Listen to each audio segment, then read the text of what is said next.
Have you ever stood beside a river at dusk, when the world grows quiet and the water turns the color of fading silver? Sometimes, in that moment, it feels as if the river is breathing, as if something beneath the surface is aware of you, watching, waiting. Not with malice, not with kindness, but with an ancient, patient curiosity, the kind that belongs to something far older than humankind. The Slavic world has always treated its waters with reverence and fear.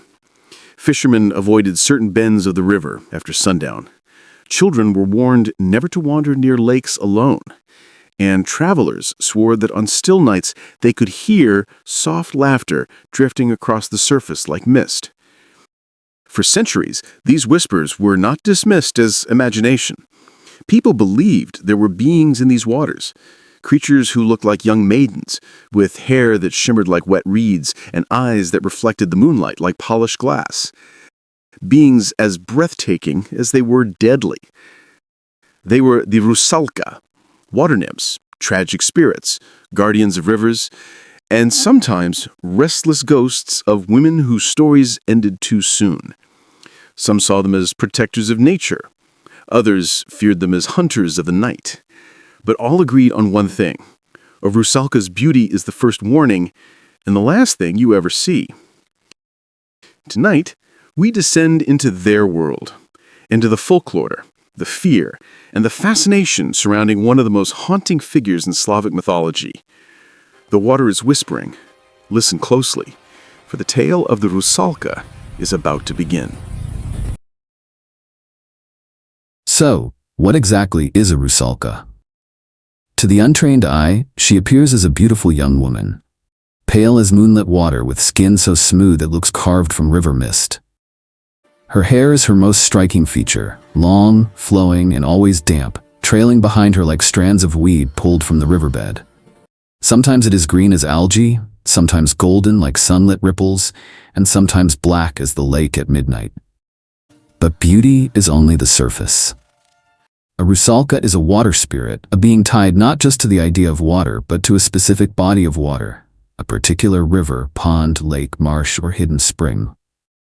That place is her home, her prison, and her source of power. She cannot stray far from it without weakening, and she often returns to its depths before dawn, vanishing as if she were never there at all. Unlike the gentle mermaids found in many Western fairy tales, a Rusalka is not simply a creature of whimsy or romance. She is shaped by the land that birthed her and by the story that ended her human life. This makes the Rusalka one of the most complex figures in Slavic folklore. She exists in a space between nature spirit and restless ghost, a being who can be nurturing one moment and merciless the next. To farmers, she was once seen as a giver of life. Her presence in nearby waters meant fertile soil, healthy crops, and rains that arrived at the right time. Her footsteps across a field were believed to make wheat grow taller, and her laughter could herald a season of abundance. But to travelers and wanderers who crossed her path alone, especially beneath a full moon, she could become a creature of vengeance. She might lure a man closer with soft singing, or the sound of a woman calling his name from the reeds. And once he steps too near the water's edge, her cold hands pull him under. Life-giver, life-taker, her nature is never fixed. It shifts, like water, reflecting the story told about her, or the tragedy she suffered before becoming a Rusalka. In the world of Slavic folklore, she is both a warning and a wonder. A spirit who reminds us that beauty in nature can be gentle, and it can also be deadly. The origins of the Rusalka are shrouded in grief, myth, and centuries of shifting beliefs. Her story depends on the age of the tale and on the people who whispered it beside their rivers and lakes. In many regions, a Rusalka begins her existence not as a spirit, but as a woman whose life ended in tragedy. A betrayed lover, abandoned by the one she trusted most. A young bride drowned on her wedding night before she could begin her new life. A girl fleeing cruelty, perhaps from family, perhaps from a stranger, choosing the cold safety of the river over the violence of the world above. Some were said to have been drowned against their will. Others slipped beneath the surface with tears still warm on their cheeks. All of them died with unresolved pain, and that sorrow did not sync with their bodies. Instead, it transformed.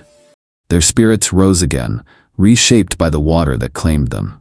Bound to the place where their final breath was stolen, they lingered not as peaceful souls, but as Rusalki, caught between the human world and the deep. But these tragic tales, while powerful, tell only half of the story.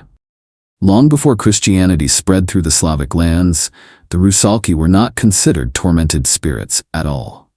They were seasonal beings of fertility, nature maidens who emerged in early summer to breathe life into the world. In these ancient beliefs, the Rusalka was a symbol of renewal.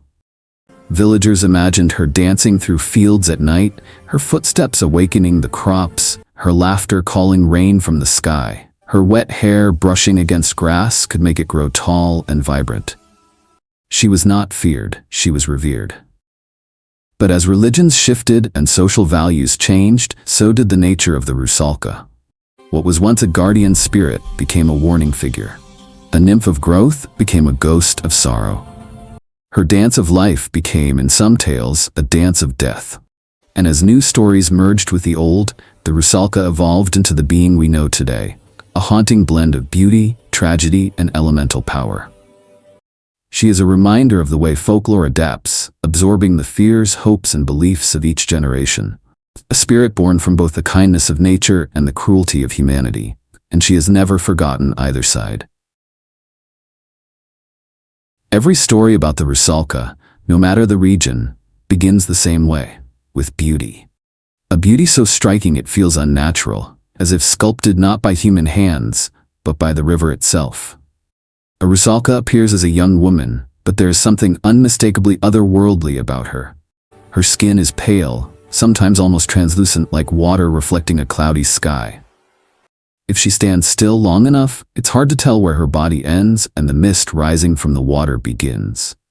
Her eyes are perhaps the most unsettling part, wide, luminous, and impossibly calm. Some say they shimmer like sunlight dancing on ripples. Others claim they are bottomless and dark, mirroring the lakebed where secrets sleep. Her hair, always dripping and heavy, moves with a life of its own. It trails behind her like long, tangled currents, green like river weeds, silver like the moonlit surface, or pitch black like the deep. This hair is not merely decoration. It is her power, her identity, her weapon. Villagers used to say the Rusalka would sit upon rocks or fallen logs and comb her hair with fishbone combs, each stroke sending ripples through the water, each ripple carrying her magic farther downstream. Some swear her hair glows faintly in moonlight, as if woven from strands of captured starlight. When she moves, she does so with fluid grace. Every step, every tilt of her head, echoing the motion of the water that birthed her. She never seems to disturb the ground beneath her. She glides rather than walks, her feet barely touching the earth. And she rarely blinks. Not because she is watching you, but because she does not need to. Her gaze is steady, unbroken, like the surface of a still pond right before a storm. She does not breathe either. Not truly. Her chest never rises, her shoulders never lift, yet she speaks, she laughs, she sings, as easily as if the river were breathing for her. But her smile, that is the moment when most people step back or step closer, depending on whether fear or fascination takes hold first. A Rusalka's smile is soft, inviting, almost tender, but behind it lies something unreadable. Is it curiosity, loneliness, hunger? You can never quite tell whether she is about to enchant you or warn you. And often, by the time you decide, the water is already at your feet. A Rusalka's power is as fluid and unpredictable as the waters she inhabits. Her abilities are woven from the essence of rivers and lakes, shaped by her past life, and sharpened by the magic of sorrow and nature. The most well-known of these powers is her voice, an enchantment so subtle and haunting that people often describe it not as a song, but as a memory. Those who hear her melody say it feels familiar, like a lullaby once heard in childhood, or a whisper from someone long lost. The music doesn't force its victims toward the water. It invites them gently, irresistibly, tugging at emotions rather than the body. By the time they realize their feet are moving, they're already at the river's edge. But the Rusalka's connection to water is deeper than song. She can shape the water around her with nothing more than a thought. Some tales claim she can stir a still pond into violent waves or calm a raging river into perfect glassy silence. Fishermen believed she could pull currents beneath boats, drag nets underwater, or churn whirlpools from empty air. Others swore the Rusalka could raise mist so thick it swallowed entire shorelines, hiding her presence until the moment she chose to reveal herself. Wherever she resides, the water obeys. Her powers also extend to illusion and seduction, though not always in the romantic sense. A Rusalka appears differently to each person who sees her. To a lonely wanderer, she may look like a breathtaking maiden with shimmering hair. To a fearful traveler, she may appear as a dark, shifting silhouette beneath the surface, impossible to fully understand. Some lucky souls encounter her as a playful water sprite, while others see nothing but a pair of pale eyes watching them from below. The Rusalka does not change to deceive. She becomes what the human heart most expects, desires, or fears. One of the oldest and most overlooked aspects of the Rusalka's power lies in her connection to fertility. In pre-Christian Slavic tradition, she was a spirit who nourished the land. Her presence could bring gentle rains, richer soil, and flourishing crops. Villagers believed that when she danced through the fields at night, the wheat grew taller under her touch. But this same influence could shift into destruction if she was angered or disrespected. A displeased Rusalka could flood fields, drown livestock, or withhold rain until the earth cracked open. Her blessings and curses were two sides of the same watery coin. In every legend, the Rusalka represents balance, life and death, beauty and danger, creation and ruin. She embodies the truth that nature itself does not choose to be kind or cruel. It simply is. And like the river, the Rusalka gives and she takes. In the old Slavic calendar, there was a time each year when ordinary life paused, a brief, eerie window in early summer known as Rusalka Week. It marked the moment when the boundaries between the human world and the realm of water spirits thinned like mist over a lake. The rivers ran quieter, the forest seemed to watch, and even the wind carried a different kind of whisper. During this sacred week, people believed the Rusalki emerged from their watery homes and wandered freely across the land. No longer bound to rivers or lakes, they drifted through meadows and wheat fields, their wet footprints leaving small, shimmering patches where the grass stood taller.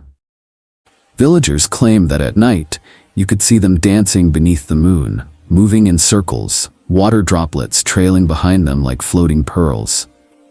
Their hair, dripping and luminous, brushed the heads of growing crops, blessing them with life. A field touched by a Rusalka during this week almost always yielded an abundant harvest.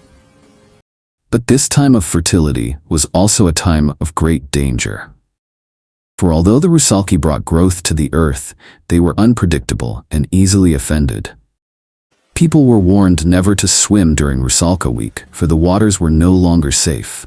A Rusalka might mistake a swimmer for an intruder or an invitation. Sleeping too close to a riverbank was equally risky. Villagers said the Rusalki could pull a person into the reeds before dawn, their laughter echoing across the surface. And then there was the strangest warning of all: no whistling at night. To whistle was to mock the spirits, imitating their soft call and luring them toward you. It was said that if a Rusalka heard a whistle after dark, she would follow the sound until she found its source, appearing behind the offender with wet hair, cold hands, and a smile that never reached her eyes. Many households performed protective rituals during this week. Women braided ribbons into their hair, men carried wormwood sprigs for protection, and elders told stories to remind children why they must stay indoors after sunset.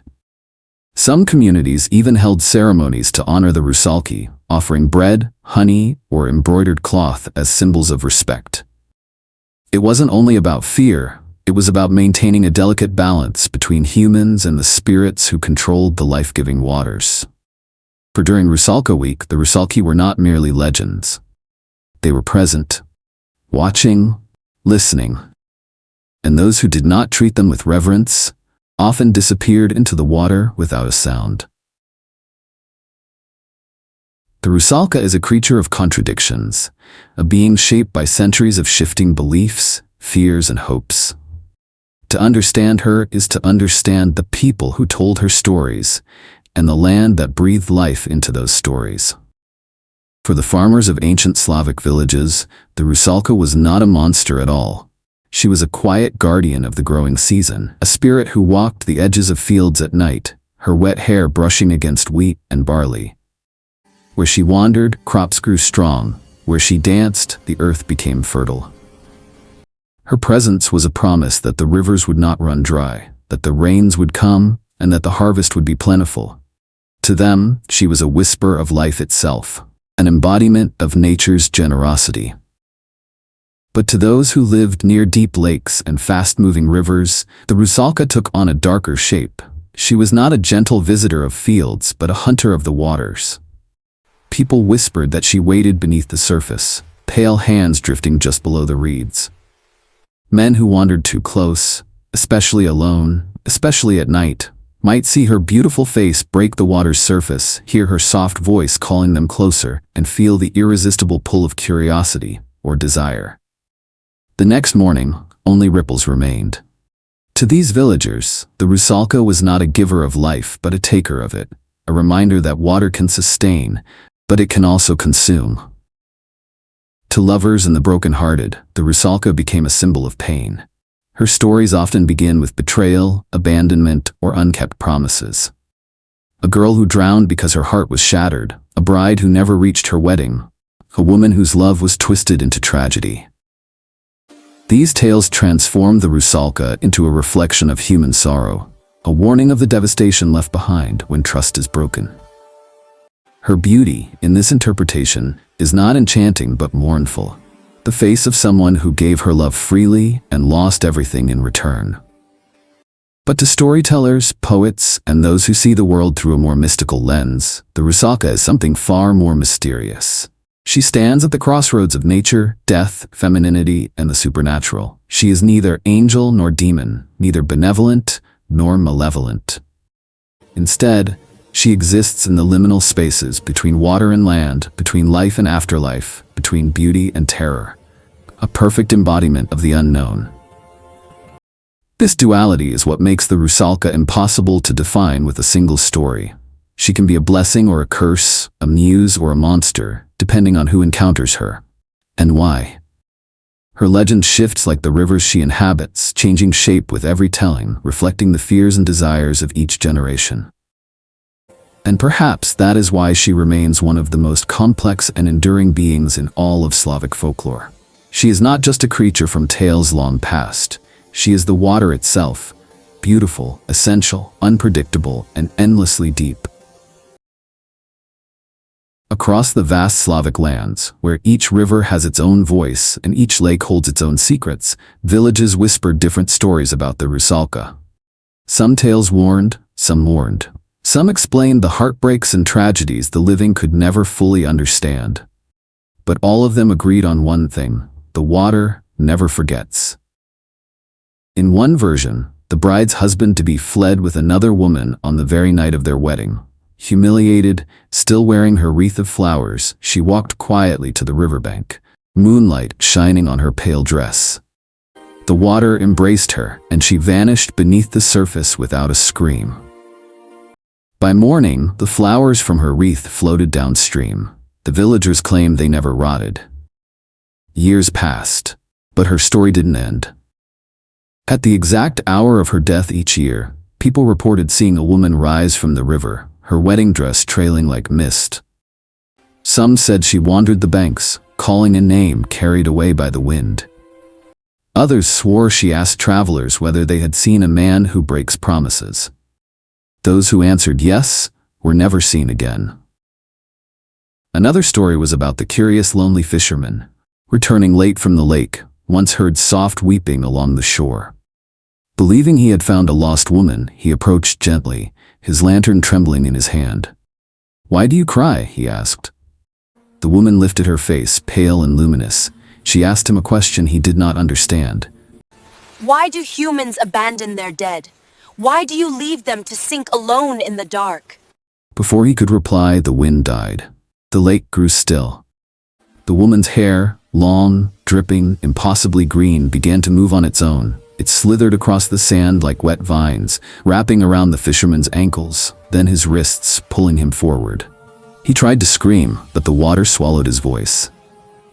At dawn, only his lantern was found, still glowing faintly, as if touched by something not of the living world. In other tale, during Rusalka week, when spirits were said to walk freely among crops, farmers kept their distance from the fields at night. But one curious youth ignored the warnings. He saw a woman dancing in the moonlit wheat, her feet barely touching the ground, her hair scattering droplets like silver rain. Every step she took made the wheat bend and shimmer, as if blessing it. Enchanted, he stepped closer. Her dance stopped, her head turned slowly, too slowly toward him. Her eyes were as clear as river water, but empty. The next day, the entire field wilted, yellow and lifeless. The village suffered a year of famine. The youth survived, but he never spoke again. Some said he still heard her singing in his dreams, calling him back to finish the dance. Each tale, no matter the village, ended the same way. Water remembers, and so do those who dwell within it. In the modern world, the Rusalka has slipped far beyond the riverbanks and forests where she was first born. Today she appears in operas, novels, films, paintings, and games, each medium reshaping her into new forms while preserving her ancient soul. One of the most enduring interpretations is found in Antonin Dvorak's opera Rusalka, a tragic masterpiece in which she becomes a lovesick water nymph who longs for the human world. Her aria, Song to the Moon, remains one of the most haunting pieces in all opera, a musical echo of a spirit forever trapped between longing and sorrow. Artists of the 19th and 20th centuries also found themselves captivated by her duality. Painters like Ivan Bilibin, Konstantin Makovsky, and other Slavic artists often depicted her as both seductress and phantom, sometimes bathing beneath moonlight with flowing green hair, other times pale and ghostly among reeds. Their works shaped the image of the Rusalka in the collective imagination, portraying her as a creature both beautiful and unsettling. In literature, the Rusalka continues to slip between genres. She appears in fantasy novels such as C.J. Cherryh's Rusalka, a story weaving magic, Slavic myth, and emotional conflict. She also surfaces in modern retellings, anthologies, and urban fantasy, where she may be a vengeful spirit, a misunderstood guardian, or a symbol of feminine rage. Even contemporary horror and dark fantasy often borrow her traits: green hair, drowned beauty, a cold touch, to build aquatic ghosts inspired by her legend. Film and television have also reimagined her in various forms. Eastern European cinema occasionally portrays Rusalki as eerie, watery beings tied to local folklore, while Western media has incorporated Rusalka-like characters in supernatural shows, horror movies, and animated adaptations. Though not always named directly, their influence can be felt in stories about drowned maidens, cursed water spirits, or seductive nymphs who lure wanderers to their doom. Video games and digital media have adopted her too. In Slavic-inspired fantasy worlds, whether in role-playing games, action-adventures, or folklore-based quests, Rusalka-like beings appear as enchanting allies, dangerous spirits, or bosses guarding sacred waters. Their design often blends traditional features with modern aesthetics. Glowing eyes, ripple-like movements, hair floating as if underwater, even on land. Academics and folklorists continue to study the Rusalka as a symbol of femininity, tragedy, and the raw power of nature. To them, she represents the intersection of human emotion and landscape, a spirit shaped by heartbreak, betrayal, and the unpredictable strength of rivers and lakes. Scholars see her as a reflection of old fears and shifting attitudes toward women, death, and the mysterious depths of the natural world. Through all these interpretations, musical, visual, literary, cinematic, the Rusalka remains a reminder that water is never just water. It nourishes and destroys. It gives life and takes it back. And somewhere in its depths, imagined or real, a voice continues to sing, waiting for someone to listen. So the next time you walk beside a river at night, pause for a moment. Let the silence settle. Listen to the slow, steady breathing of the water against the shore. In that hush, you may catch the soft ripple of currents, or a whisper that doesn't sound like the wind at all. Some swear they hear the faint echo of a woman's psalm drifting across the surface, lonely, wistful, and impossibly old. Is it only your imagination playing tricks under the moonlight? Or is it the river remembering something, someone, long after the world has forgotten? Perhaps a pair of pale eyes watches from beneath the reeds. Perhaps a shadow moves just beneath the surface. A Rusalka, curious as always, drawn to warmth, to life, to the heartbeat of a world she can see but never touch. In Slavic folklore, the Rusalka is more than a ghost or a creature. She is a warning, a wonder, and a wound. She reminds us that nature is both generous and merciless, that beauty can hide danger, and that sorrow can linger in places where tragedy once touched the earth. She is the embodiment of every unanswered question left behind by the water. And as long as rivers carve their paths through forests, as long as lakes lie still under silver moonlight, as long as someone feels that shiver of being watched when they walk near the water at dusk, the tale of the Rusalka will live on. Because water never forgets. And the spirits within it, they keep their secrets well. Thank you for watching. Please like, share, and subscribe.